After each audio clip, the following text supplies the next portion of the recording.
Hello and welcome. It's Rick here. A little more tired than my usual self when I'm doing these recordings. I wanted to seize on what's kind of happened in real time, although I'm exhausted. It's Sunday evening, and I want to talk about what happened this week, why I'm so exhausted, so I can hopefully get this live on schedule on Monday. Let's go.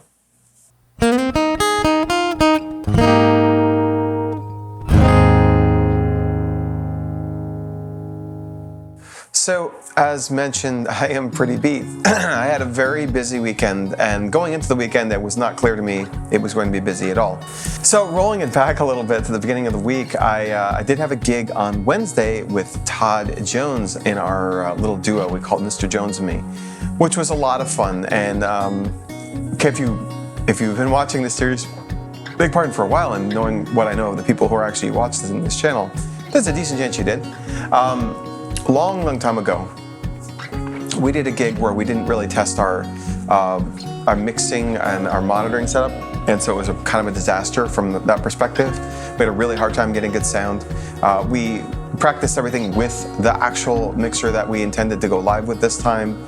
I had a monitor ready to go. We worked through the material, and it went really well. So we had a fun gig, great response, nice crowd this time.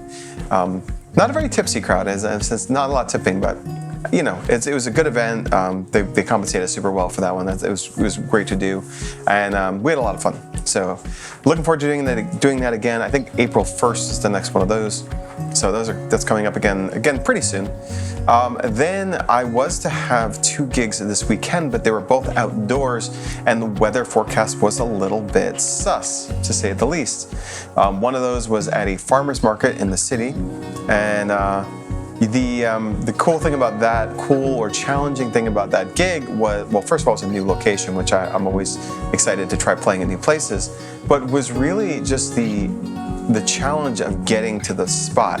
It was hard. I always assume it's hard to park in San Francisco in general. Some places in the city it's not actually that bad, but it seemed like the public transit was the way to go.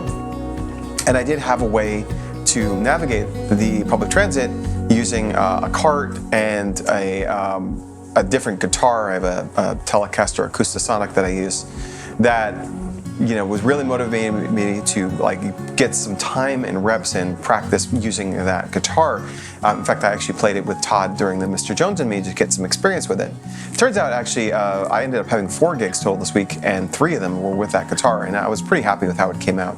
I don't like how it sounds on the mids as well as my Maton, but the percussion sounds were really good, maybe better than the Maton, and the playability is really nice. So, anyway, going back to getting there, one of the big things I ended up rehearsing, and I think I've talked about this in some lesson learned past, was really actually loading up the cart in a way that it would be safe to transport in case of rain.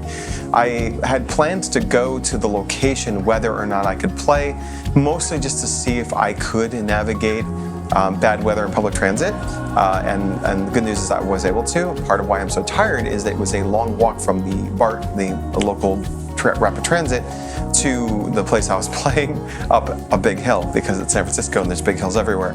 The way back was easier, but I went there not knowing if I'd be able to play or not, and it ended up being fine, actually. It was rainy, a little cool, like drizzly, cool and windy, but the farmers market folk, they were not deterred by that. I had some lively crowd and some really good engagements. Actually, I should say, the last week I think I mentioned that I had done requests. I'm trying to do that with every gig now, and I did that at the farmers market, and people made requests, and it was a lot of fun. So I had some great conversations with people. And then while I was at the farmers market, something popped into my calendar. I actually had a text from the person who organizes bands at Freewheel Brewing in Redwood City, which I had been at last week. And they said it was a spot open. It was mine if I wanted it, and I said yes. So I headed over there. So now we're into the realm of 2 gigs in the same day.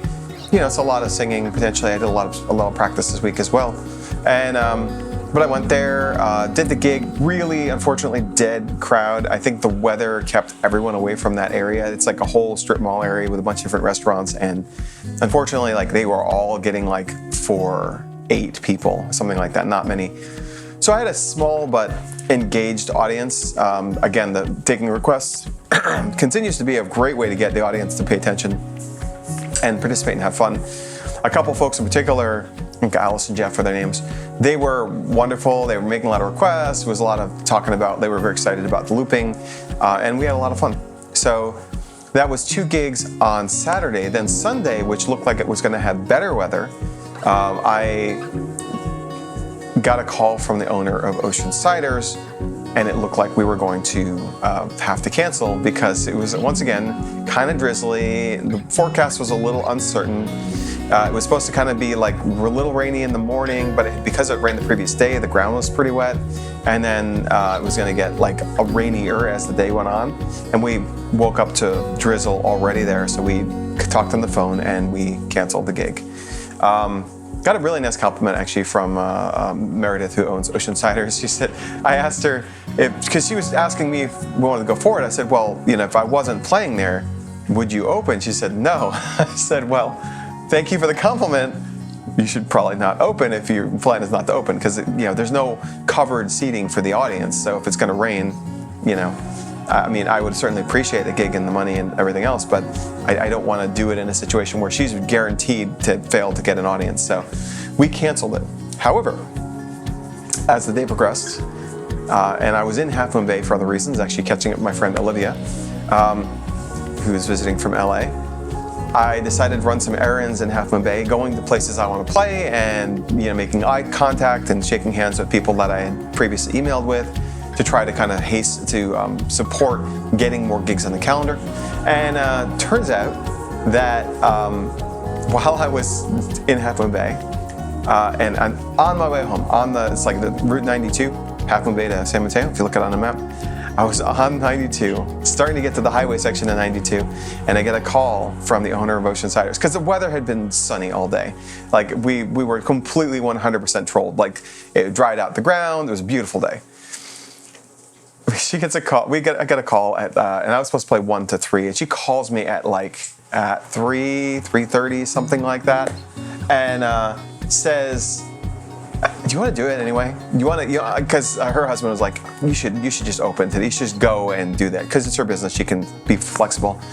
And I said, sure. Now, luckily, I had not assumed I had a gig that day, but I'm starting to do this thing where I have a small portable setup, the same one I used in the city, was small enough to carry on my back, basically. I decided to throw that in the trunk of my car where I could kind of hide it from potential, tempting a thief. So I had a small setup, in theory, but I hadn't really kind of been planning on using it. My thought was, if I go to one of these other places I wanted to play music, I could potentially, if there was no musician and they're like, what, how about now? I could say, sure, and pick out a guitar and just play and do a show.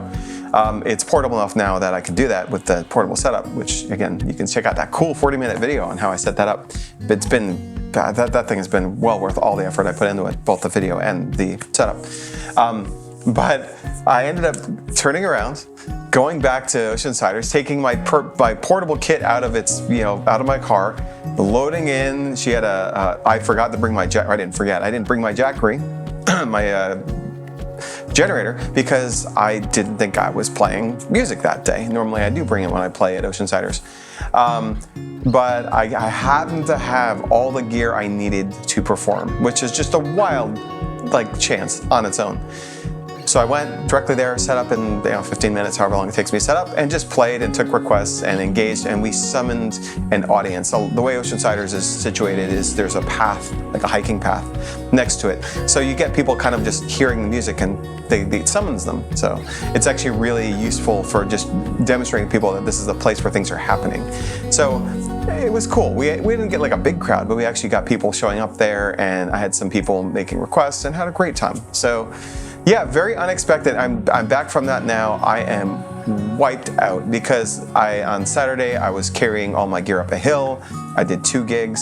On Sunday I was running all over Half Moon Bay, and then I did a gig at the end of the day. I'm feeling honestly a little vocally tired right now after all that. I'm gonna be resting tomorrow. But I did have my tip for this week, really, or my observation, my learning, is just be flexible. One of the benefits of being a solo performer is I have infinite flexibility. I can speculate on gigs. I can say yes at the drop of a hat. And the version of this weekend that happens if I just follow the weather forecast and homebody it up, which is what felt kind of like, especially on Sunday when I'm retired from Saturday, it was very tempting. But because I had prepared to be able to pop in and do a gig on Sunday, I was able to do it. On Saturday, that freewheel gig was only a possibility because I got a text while I was packing up from the farmer's market and said, yeah, I'm going to just do this gig. And so instead of having like what could have very easily been 0 gigs, I instead did 3 gigs and actually hit my financial goals for the week for a few times this year. It's been a rough year that way. And it was very, it was just a result of just being ready to say yes, being open to things, maybe willing to hustle. I mean, one of the benefits of working on the weekend, I guess, is I have the week to kind of recover and relax a bit. And it's nice to be able to lean into the strength of the kind of flexibility of being a solo artist. I also did lock down a lot of other gigs this week, 8 more gigs at the Santana Row series. I got another gig at the Gordon Manor retirement community. Just again, people call me, can you do it? Yes, I can. Bam, there I am, and I'm just on the calendar. It's very fast, and it's interesting because when I think about the number of times I call and get a response or email and get no response, it is tough. It's a lot of. My dad was a salesman. I appreciate the challenge of selling, but then sometimes you plant that seed and then it just sprouts instantaneously if you're ready to kind of seize it. I don't know if that metaphor really works, but anyway. I'm tired. I know I've been yapping a bit here, but yeah, that's basically how the week worked out. It was just a lot of time spent doing just kind of what felt right in the moment and just being ready to do things and it kind of building on this theme of interacting with the audience and taking requests and such. Like, I'm just taking a request but at a gig level now too, and then while I'm at the gig, using those tricks to make sure the gig is successful. So with that, I'm gonna shut this down, edit it out, and hopefully get this on time tomorrow. I hope you have a wonderful day and a wonderful week, and I will see you next time. Cheers.